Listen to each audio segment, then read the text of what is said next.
चाहे जान चली जाए, सावन के महीने में यह एक काम जरूर करना। हर हर महादेव। वास्तव में सावन का महीना भगवान भोलेनाथ की आराधना का ही पर्व है, जब धर्म प्रेमी लोग महादेव का विधि विधान के साथ पूजन अर्चन करते हैं और उनसे आशीर्वाद प्राप्त करते हैं। इस दिन शिव मंदिरों में बड़ी संख्या में भक्तों की भीड़ उमड़ती है, जो शिव के दर्शन पूजन कर खुद को सौभाग्यशाली मानती है। दोस्तों, सावन पर चूकना मत, भूलना मत। इस महीने यह काम तो सबको ही करना है। दोस्तों, प्राचीन ज्ञान चैनल में आपका हार्दिक स्वागत है। हे भोले बाबा, आपके इस वीडियो को जो भी सच्चे दिल से लाइक और आपके इस चैनल को सब्सक्राइब करें, उसके जीवन में कभी भी दुख दर्द मत आने देना। उसकी पीड़ा, दुख दर्द, गरीबी, निर्धनता को दूर कर देना। दोस्तों, सावन सोमवार पर गलती से भी ऐसे व्रत कभी मत रखना। और दोस्तों, सावन सोमवार पर यह 4 गलती भूल कर भी मत करना, नहीं तो पूरी जिंदगी बर्बाद रहोगे। भगवान भोलेनाथ हमेशा हमेशा के लिए रूठ सकते हैं। इन बातों को नजरअंदाज बिल्कुल भी ना करें। दोस्तों, सावन सोमवार किसी भी शुभ मुहूर्त में पड़े, लेकिन आप ये गलती कभी मत करना। सावन सोमवार के दिन खास तौर से व्रत रखते समय इस बात का ध्यान आपको होना चाहिए। सावन सोमवार के दिन यह 4 गलती मत करना, आपको भारी पड़ सकता है। इस दिन भगवान भोलेनाथ और माता पार्वती जी की पूजा शुभ काल के दौरान ही करना चाहिए। दोस्तों, ऐसे में हम यह जानते हैं कि सावन सोमवार पर क्या गलतियां नहीं करना चाहिए, जिससे भगवान भोलेनाथ क्रोधित ना हो। तो चलिए जानते हैं दोस्तों, सावन सोमवार के दिन क्या करें। सावन सोमवार के दिन व्रत करें और सुबह जल्दी उठें, स्नान करें और साफ सुथरे कपड़े पहने शुभ काल में मंदिर जाकर भगवान भोलेनाथ जी को जल और दूध चढ़ाएं। इस दिन भगवान भोलेनाथ जी का ध्यान करें। ओम नमः शिवाय का जाप अवश्य करें। इस दिन आपको भोजन ग्रहण नहीं करना है, इसीलिए अगर आपने व्रत किया है तो सिर्फ फल खाकर ही व्रत पूरा करें और दूसरे दिन व्रत छोड़ें। अगर आपसे नहीं हो पा रहा तो आप एक समय में भोजन कर सकते हैं। दोस्तों, वीडियो आगे शुरू करें इससे पहले वीडियो को लाइक अवश्य कर दें और कमेंट बॉक्स में जय भोलेनाथ अवश्य लिख दें, जिससे कि भगवान भोलेनाथ जी का आशीर्वाद आपको सीधे प्राप्त हो सके। दोस्तों, सच्चे दिल से इस नियम को मानने वाला व्यक्ति भगवान भोलेनाथ जी को बहुत ही प्रिय होता है।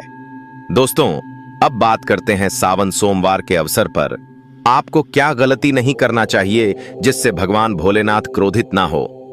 दोस्तों, चाहे कुछ भी हो जाए, सावन सोमवार के दिन मांस मदिरा का सेवन गलती से भी मत करना, नहीं तो आपके साथ कुछ भी हो सकता है। और सावन सोमवार के दिन देर तक कभी न सोएं। दोस्तों, इससे आपका भाग्य बिगड़ सकता है, भगवान भोलेनाथ रूठ सकते हैं।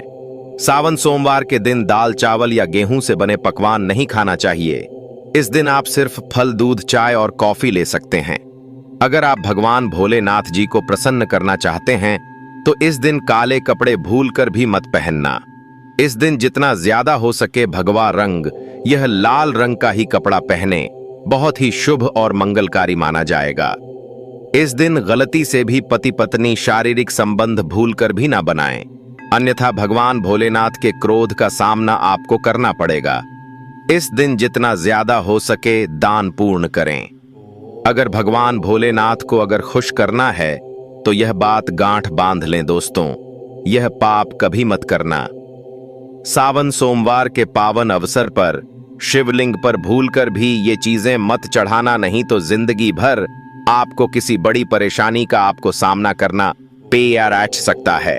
और दोस्तों, आपका व्रत टूट भी सकता है, क्योंकि इससे भगवान भोलेनाथ अत्यंत क्रोधित हो सकते हैं। जान लीजिए, नहीं तो आपके व्रत रखने का कोई भी फायदा नहीं है। तो चलिए जानते हैं दोस्तों, नंबर 1, तुलसी। पौराणिक कथाओं के मुताबिक तुलसी को माता लक्ष्मी जी का स्वरूप माना जाता है। माता लक्ष्मी जी भगवान विष्णु जी की अर्धांगिनी है। भगवान विष्णु शालिग्राम की पूजा में ही तुलसी का प्रयोग किया जाता है। ऐसे में शिवलिंग पर तुलसी का प्रयोग वर्जित है। यह आपको पाप का भागीदार बना सकता है, इसीलिए भूल कर भी ऐसा अनर्थ कभी मत करना। दोस्तों, सिंदूर एक प्रकार से श्रृंगार की वस्तु है जो सभी देवियों को चढ़ाया जाता है। परंतु भगवान भोलेनाथ बैरागी है और वह महाकाल है, इसीलिए उन्हें सिंदूर नहीं चढ़ाया जाता है। ऐसा पाप आप कभी मत करना। और सावन सोमवार के पावन अवसर पर जितना ज्यादा हो सके आपको भगवा रंग पहनना चाहिए। भगवान भोलेनाथ अति प्रसन्न होते हैं। इस दिन काले कपड़े पहनने से बचना चाहिए और भगवान भोलेनाथ के मंदिर में काले वस्त्र पहनकर कभी प्रवेश न करें। दोस्तों, हल्दी सभी देवी देवताओं की पूजा में हल्दी का उपयोग किया जाता है, लेकिन कुछ का मानना है कि काल के देवता भगवान भोलेनाथ जी को अर्पित नहीं करना चाहिए, क्योंकि हल्दी सौभाग्य का प्रतीक है। और केतकी के फूल, पौराणिक कथाओं के मुताबिक केतकी के फूल भी शिवलिंग पर नहीं चढ़ाना चाहिए, क्योंकि एक बार केतकी के फूल भगवान ब्रह्मा के झूठ में साथ दिया था। यह बात जानकर भगवान भोलेनाथ ने क्रोध में आकर केतकी के फूल को श्राप दे दिया। इसीलिए यह गलती भूल कर भी आप ना करें। दोस्तों, नंबर 6, नारियल पानी। एक पौराणिक मान्यताओं के अनुसार ऐसा कहा जाता है कि शिवलिंग पर नारियल पानी नहीं चढ़ाना चाहिए, क्योंकि यह शुभ नहीं माना जाता है। इसीलिए इस बात का विशेष कर आप ध्यान रखें। नंबर 7, शंख। दोस्तों, भगवान भोलेनाथ ने शंखचूड़ नाम के असुर का वध किया था।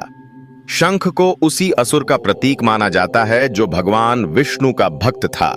इसीलिए विष्णु भगवान की पूजा शंख से होती है, शिव की नहीं। प्रिय भक्तों, इस बात का विशेष का ध्यान रखें। नंबर 8, तिल। यह भगवान विष्णु के मैल से उत्पन्न हुआ था, इसीलिए इसे भगवान भोलेनाथ को नहीं अर्पित किया जाना चाहिए। दोस्तों, नंबर 9, टूटे हुए चावल। भगवान भोलेनाथ को अक्षत यानी साबुत चावल अर्पित किए जाने के बारे में शास्त्रों में लिखा है। टूटा हुआ चावल अपूर्ण और अशुद्ध होता है, इसीलिए यह भगवान भोलेनाथ को नहीं चढ़ता। आप ऐसा अनर्थ न करना। चावल चढ़ाने से पहले ध्यान से देख लें, कहीं चावल टूटा हुआ ना हो। खास तौर से सावन सोमवार पर यह चीजें भगवान भोलेनाथ को चढ़ाने से भी व्यक्ति का भाग्य चमक उठता है। भगवान भोलेनाथ अति प्रसन्न तो चलिए जानते हैं। दोस्तों, नंबर 11, गंगा जल भगवान विष्णु के चरणों से निकला और भगवान भोलेनाथ की जटा से धरती पर उतरी है। इसीलिए सभी नदियों में गंगा, परम पवित्र गंगा जल से भगवान भोलेनाथ का अभिषेक करने से मानसिक शांति और सुख की प्राप्ति होती है। दोस्तों, नंबर 13, 3 पत्तों वाला बेलपत्र। 3 पत्तों वाला बेलपत्र जो कटा फटा नहीं हो, ऐसा भगवान भोलेनाथ को चढ़ाएं। 3 पत्तों वाला बेलपत्र त्रिदेव ब्रह्मा विष्णु महेश का प्रतीक माना जाता है। सावन सोमवार के अवसर पर बेलपत्र अर्पित करने से शिवलोक की प्राप्ति होती है, ऐसा पुराणों में बताया गया है। दोस्तों, नंबर 14, धतूरे का फूल। धतूरे के फल के समान धतूरे का फूल भी भगवान भोलेनाथ को प्रिय है। इसका कारण यह है कि यह सफेद होता है और औषधि कारणों से गुणकारी होता है। मानसिक शांति के लिए धतूरे के पुष्प को शिवलिंग पर अर्पित करें। दोस्तों, नंबर 15, चांदी के नाग नागिन के जोड़े। कि ग्रहों के अशुभ प्रभाव के कारण घर में सुख शांति की कमी और आर्थिक परेशानियों को दूर करने के लिए सावन सोमवार के अवसर पर भगवान भोलेनाथ को नाग नागिन के जोड़े समर्पित करें। इससे काल सर्प और नाग दोष समाप्त होता है। दोस्तों, नंबर 16, धतूरा भांग की तरह। धतूरा भी एक जड़ी बूटी है। भगवान भोलेनाथ के सिर पर क्रोध और विश्व के प्रभाव को दूर करने के लिए धतूरे का प्रयोग भी किया गया था। इसीलिए भगवान भोलेनाथ को धतूरा भी प्रिय है। सावन सोमवार के अवसर पर शिवलिंग पर धतूरा अर्पित करें। इससे शत्रुओं का भय दूर होता है, साथ ही धन संबंधी मामलों में उन्नति होती है। दोस्तों, नंबर 17, भगवान भोलेनाथ ने हलाहल विष पान किया। इस बीज के उपचार के लिए कई तरह की जड़ी बूटियों का प्रयोग देवताओं ने किया। उसमें से एक भांग है। इसीलिए भगवान भोलेनाथ को भांग अत्यंत प्रिय है और सावन सोमवार के दिन पर भांग के पत्ते को पीसकर दूध या जल में घोलकर भगवान भोलेनाथ का अभिषेक करें। तो रोगों से मुक्ति मिलती है। दोस्तों, अब बात करते हैं कि आपको सावन सोमवार के दिन व्रत में क्या खाना। देखिए दोस्तों, शिव पुराण के अनुसार माना जाता है कि सावन सोमवार के दिन व्रतधारी को धतूरा खा लेना चाहिए। भले ही आप थोड़ा सा खाएं, लेकिन जरूर खाएं, इससे व्रत पूरा हो जाता है। इस दिन भाग खाने से संपूर्ण फलों की प्राप्ति हो जाती है। अगर आप नहीं खाते हैं तो इसे थोड़ा बहुत चकले नहीं तो आपका व्रत अधूरा माना जाएगा। दोस्तों, सावन सोमवार के दिन के भगवान भोलेनाथ और मां पार्वती की कृपा प्राप्त करने के लिए इन सभी बातों का विशेष ध्यान रखें, जिससे आपको व्रत और पूजा का पूर्ण फल प्राप्त हो और भगवान शिव और मां पार्वती की आपको कृपा मिल सके। बहुत सारी चीजें इस दिन के व्रत में ऐसी होती हैं जो आपको नहीं खानी चाहिए, और एक चीज ऐसी है जो सावन सोमवार के दिन जरूर खानी चाहिए ताकि आपको इस व्रत का संपूर्ण फल मिले। सावन सोमवार के दिन बहुत सारे लोग व्रत रखते हैं। एक उपवास रखकर बहुत सारे लोग सात्विक भोजन करते हैं। सावन सोमवार के दिन का व्रत अगर आप रखते हैं तो ध्यान रखें, शरीर में पानी की कमी न हो। इसके लिए अनार या संतरे के जूस का सेवन कर सकते हैं। लेकिन दोस्तों, गन्ने का जूस मत पीजिएगा सावन सोमवार के दिन। फलाहार में सेब, संतरा, पपीता, केला, खीरा खा सकते हैं। इस दिन नमक नहीं खाना चाहिए। आलू का प्रयोग कर सकते हैं, पर काला नमक यानी ब्लैक सॉल्ट को मत कहिएगा। भूल कर भी चावल रोटी यानी अनाज का प्रयोग मत कीजिएगा। आप गेहूं तो एक बार खा भी सकते हैं, पर चावल मत खाइए का इस बात का ध्यान रखें। दही भी खा सकते हैं, कोई दिक्कत नहीं है। मूंगफली, यह मखाने को घी में फ्राई करके भी खा सकते हैं। मीठी चीजों का सेवन आप जरूर करें। गाजर, लौकी की खीर, साबूदाने की खिचड़ी आप खा सकती हैं। इस दिन कुत्तू के आटे का खाना भी आप बना सकते हैं, आप उसको भी खा सकते हैं। लेकिन अनाज और साधारण नमक का इस दिन व्रत में प्रयोग न करें।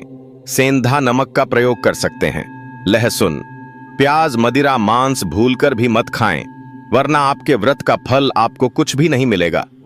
इन चीजों का आपको ध्यान रखना है, नहीं तो आप पाप के भागीदार हो सकते हैं। सावन सोमवार पर व्रतधारी को खाने पीने की चीजें दूसरों को मिल बांटकर खानी चाहिए, शेयर करनी चाहिए। सावन सोमवार के दिन आप दूध का सेवन कर सकते हैं, लेकिन केवल दूध नहीं, उसमें 2-4 चीनी के दाने डालकर ही सेवन कीजिएगा। केवल दूध कभी भी नहीं पीना चाहिए। दोस्तों, भगवान शिव को औगडड्डी और भोलेनाथ भी कहा जाता है, लेकिन शिव जितने भोले और आसानी से प्रसन्न होने वाले हैं, उनका गुस्सा भी उतना ही प्रलयंकारी है। कहते हैं कि जिस दिन शिव ने अपनी तीसरी आंख खोल दी, उसी दिन दुनिया का अंत निश्चित है। दोस्तों, पौराणिक मान्यता के अनुसार जो व्यक्ति वर्षभर कोई व्रत उपवास नहीं रखता है और वह सावन सोमवार के दिन का व्रत रखता है, तो उसे पूरे वर्ष के व्रतों का पुण्य प्राप्त हो जाता है। सावन पर 4 प्रहर की पूजा अत्यंत फलदायी होती है। सावन पर 4 प्रहर की पूजा से सभी प्रकार की कामनाएं पूर्ण होती हैं। अगर दोस्तों किसी को संतान प्राप्ति की मनोकामना हो तो आप यह उपाय अवश्य करें। 101% आपको संतान की प्राप्ति होगी। सावन सोमवार के दिन आटे से 11 बार शिवलिंग बनाएं, 11 बार इनका जलाभिषेक करें। इस उपाय से संतान प्राप्ति के योग बनते हैं।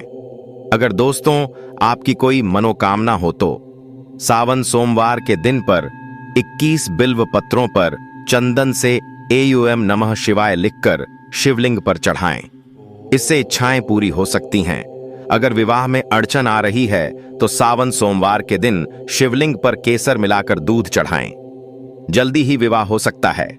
और सावन सोमवार के दिन एक कार्य आपको जरूर करना चाहिए। आपको सावन के समय धर्मशास्त्रों में कहा गया है, बहुत सारे लोग भी बताते हैं, हमारे गुरुजी भी कहा करते थे, सावन के दिन अगर बेल के वृक्ष की जड़ में मिश्रित युक्त मिश्री, जो मिश्री आती है खरी खरी, आप सभी दर्शकों को जरूर पता होगा, शक्कर टाइप की होती है, तो आपको मिश्री डला हुआ दूध अगर आप इनकी जड़ में डालते हैं तो ऐसा कहा गया है कि ऐसा व्यक्ति कभी निधन नहीं होता। ऐसे व्यक्ति के जीवन से किसी भी प्रकार से अगर लक्ष्मी रुष्ट हो चुकी हो, ऐसे व्यक्ति पर मां लक्ष्मी प्रसन्न होती है। ऐसे व्यक्ति के जीवन में धन का अभाव नहीं होता। ऐसे व्यक्ति फिर निरोग रहते हैं। निरोगी काया प्राप्त होती है। आप चाहते हैं तो यही क्रिया नीम के वृक्ष पर भी कर सकते हैं।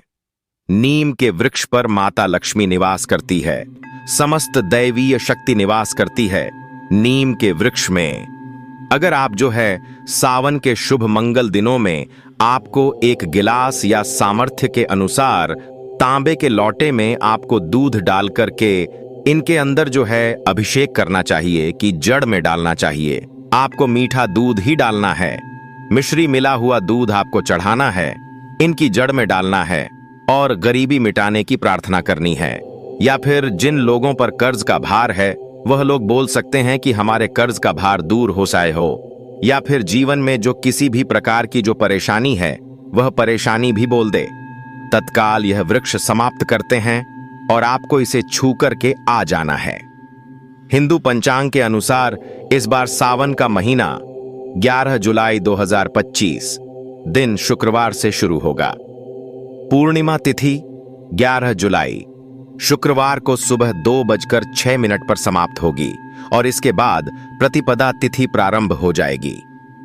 प्रतिपदा तिथि 11 जुलाई शुक्रवार को सुबह 2:09 से लेकर 12 जुलाई शनिवार को सुबह 2:08 तक रहेगी। सनातन धर्म में उदय तिथि को मान्यता दी जाती है और उदय तिथि के अनुसार 11 जुलाई से प्रतिपदा तिथि प्रारंभ हो रही है। यही कारण है कि इस बार सावन का महीना 11 जुलाई दिन शुक्रवार से प्रारंभ होगा। सावन महीने की पूर्णिमा तिथि रहेगी 9 अगस्त दिन शनिवार को। हालांकि पूर्णिमा तिथि 2 दिन रहेगी, 8 अगस्त और 9 अगस्त को। सावन मास की पूर्णिमा के साथ ही सावन मास की समाप्ति हो जाएगी। आइए अब जानते हैं इस महीने में पढ़ने वाले सोमवार व्रत के बारे में। सावन महीने का पहला सोमवार व्रत रहेगा 14 जुलाई को, दूसरा सावन सोमवार व्रत 21 जुलाई को, तीसरा सावन सोमवार व्रत 28 जुलाई को और उसके बाद चौथा और अंतिम सोमवार व्रत रहेगा 4 अगस्त को। इस बार सावन के महीने में कुल 4 सोमवार व्रत पढ़ेंगे। हर साल सावन पूर्णिमा के दिन रक्षाबंधन का त्योहार भी मनाया जाता है और उदय तिथि के अनुसार इस बार 9 अगस्त को सावन पूर्णिमा है, तो इसी दिन रक्षाबंधन का त्योहार भी मनाया जाएगा। इस बार राखी बांधने का शुभ मुहूर्त सुबह 5:47 से लेकर दोपहर 1:24 तक रहेगा। अब जानते हैं मंगला गौरी व्रत के बारे में। सावन के महीने में पड़ने वाले मंगलवार को मंगला गौरी व्रत रखे जाते हैं। मंगला गौरी व्रत माता पार्वती जी को समर्पित होते हैं। पहला मंगला गौरी व्रत 15 जुलाई को रहेगा, दूसरा मंगला गौरी व्रत 22 जुलाई को, तीसरा मंगला गौरी व्रत 19 जुलाई को और चौथा व अंतिम मंगला गौरी व्रत रहेगा 5 अगस्त को। सावन महीने में आने वाली शिवरात्रि, जो कि महाशिवरात्रि कही जाती है, इस बार 23 जुलाई दिन बुधवार को रहेगी। 24 जुलाई गुरुवार को हरियाली अमावस्या, 27 जुलाई रविवार को हरियाली तीज, 29 जुलाई मंगलवार को नाग पंचमी का पर्व मनाया जाएगा। सावन के महीने में कृष्ण पक्ष में आने वाली एकादशी, जो कि कामिका एकादशी रहेगी, इस बार 21 जुलाई सोमवार को पड़ रही है और सावन के महीने में शुक्ल पक्ष में आने वाली एकादशी, जो कि सावन पुत्रदा एकादशी, जो कि 5 अगस्त मंगलवार को पड़ेगी। सावन के पवित्र महीने में यदि अचानक आपके स्वप्न में शिवलिंग या स्वयं भगवान शिव के दर्शन हो जाएं, तो इसे यह संकेत मानना चाहिए कि अब आपके जीवन की सारी परेशानियां शीघ्र ही समाप्त होने वाली हैं। भगवान शिव आपकी सच्ची आराधना से प्रसन्न हैं और वह आपके घर पधारने वाले हैं। ऐसे में शिव की भक्ति में कोई भी कमी नहीं होनी चाहिए और घर को स्वच्छ एवं पवित्र रखना चाहिए, क्योंकि भगवान शिव का आगमन होने वाला है। दोस्तों, नंबर 3, शास्त्रों के अनुसार नीलकंठ पक्षी भगवान शिव का प्रतीक माना गया है।